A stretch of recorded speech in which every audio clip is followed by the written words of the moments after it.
Have you ever loved someone so deeply that their betrayal felt like a physical wound? Like a knife slowly twisting beneath your ribs? I have. And if you're listening to this, you probably want to know if I regret what I did next. Let me start with a question. What would you do if the person you trusted most became a stranger overnight? We met in a bookstore, not some cozy indie shop with vintage lamps, just a chain store near the subway.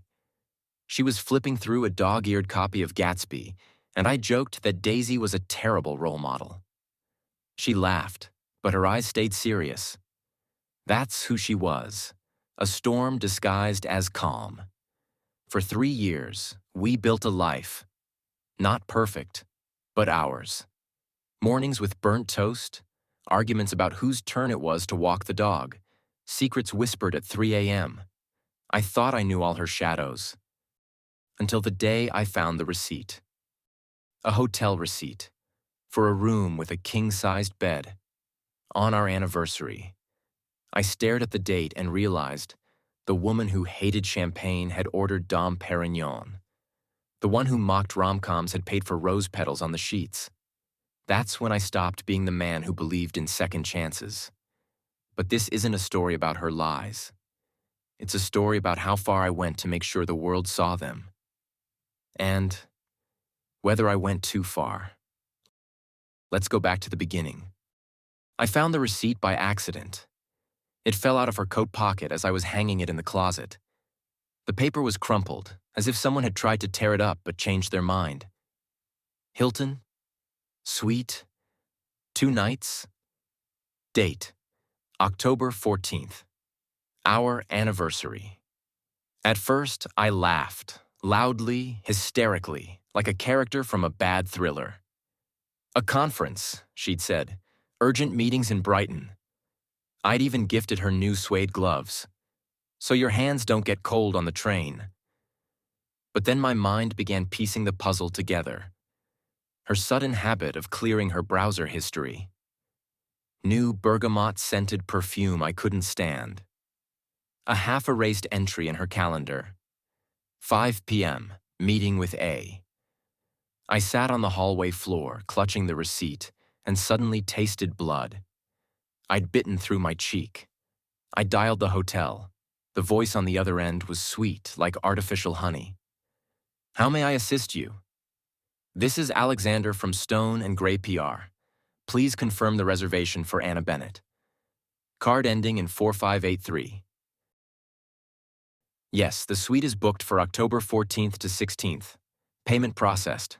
Anything else? I hung up. One thought looped in my head. She took my coat. That same gray trench we met in. Her profile. A conference photo, her in the hotel lobby sipping a latte. In the mirror behind her, the edge of a coat rack. Hanging there was my coat.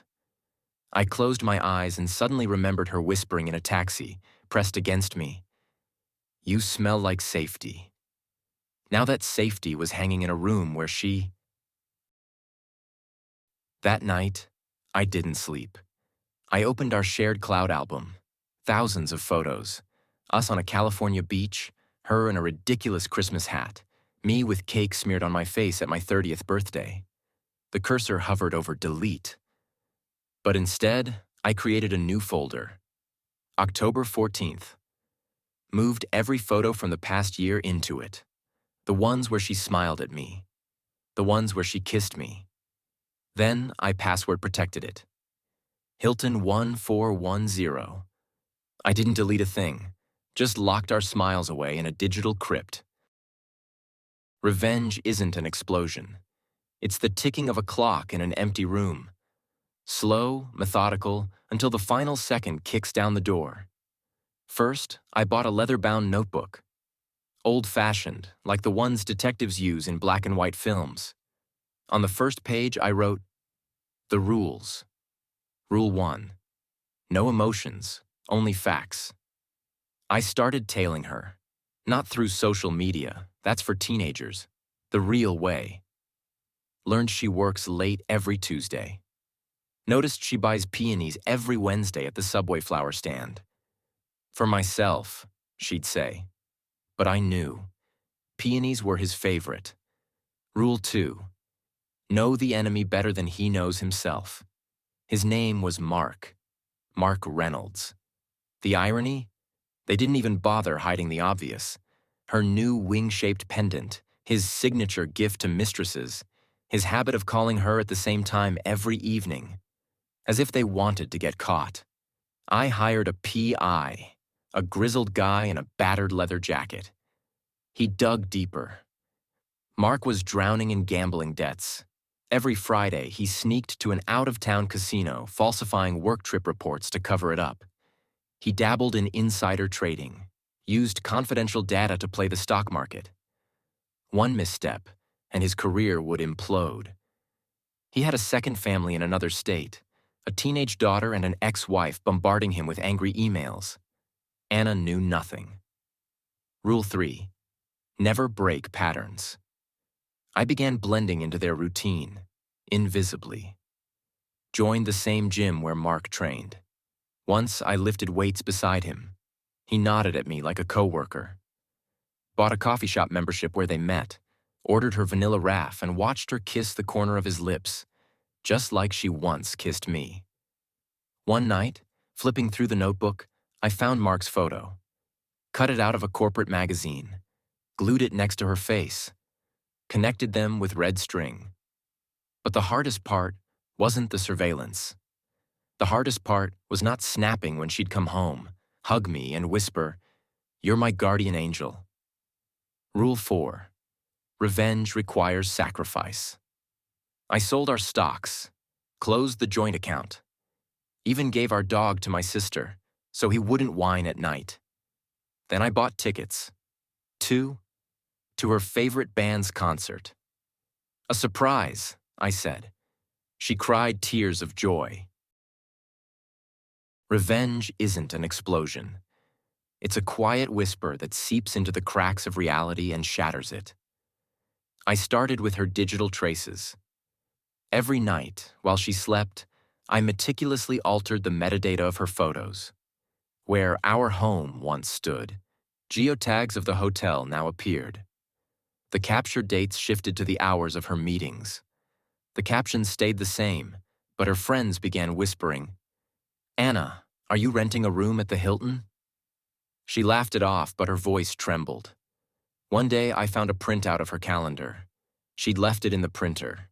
Dates with Mark were labeled meeting. I placed the sheet on her desk atop her reports. She hid it in a drawer, but her fingers shook like a thief's. Then I booked dinner. At the same restaurant where we'd celebrated her promotion. I invited her colleagues, friends, even her sister. She wore the black dress, the one we'd danced in at our wedding. When the guests arrived, the lights dimmed. The projector screen lit up with pages of her calendar marked meeting and a map. Red lines connected our home, her office, and Mark's neighborhood. The timestamps matched her meetings. She bolted up, but the door wouldn't budge. I'd asked the waiter to lock it. For ambiance. In the silence, an audio file played. Her voicemail. "I'll be late. Don't wait up." The guests froze. She stared at me, but I just raised my glass. "To the truth," I said, handing her the Hilton receipt. Rain hammered the windows, merging with the clatter of her broken heels. She lunged for the emergency exit, leaving the receipt on the table. But this wasn't the end. Revenge isn't the end. It's the void left after the explosion. Anna's colleagues spread the rumors faster than I'd expected. By the next day, her office was empty. The chair, computer, even the framed photo of us, all gone, as if erasing traces of a crime. Her boss left a note. "The company's reputation outweighs personal dramas." She crumpled it but didn't cry. She'd run out of tears back at the restaurant. Her sister texted, "Mom doesn't want to see you."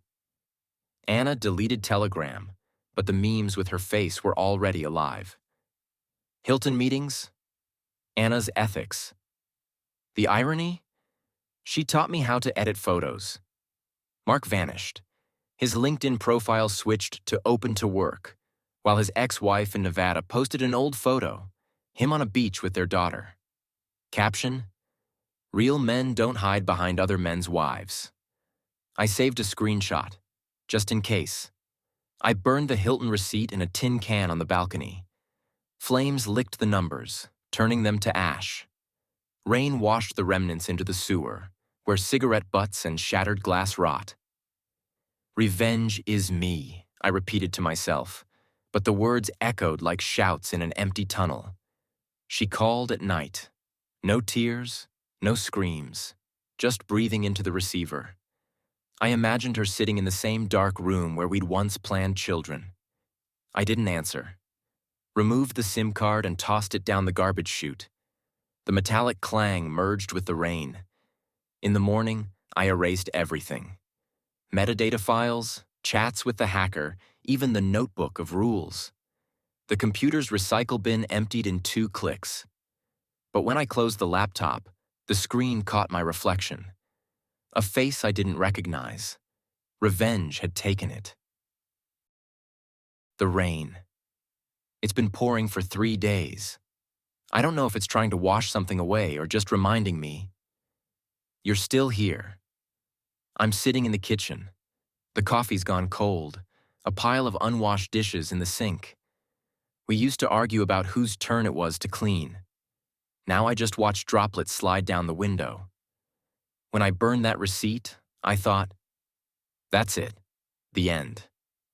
But the ash mixed with the rain, and I suddenly realized there are no endings, only consequences.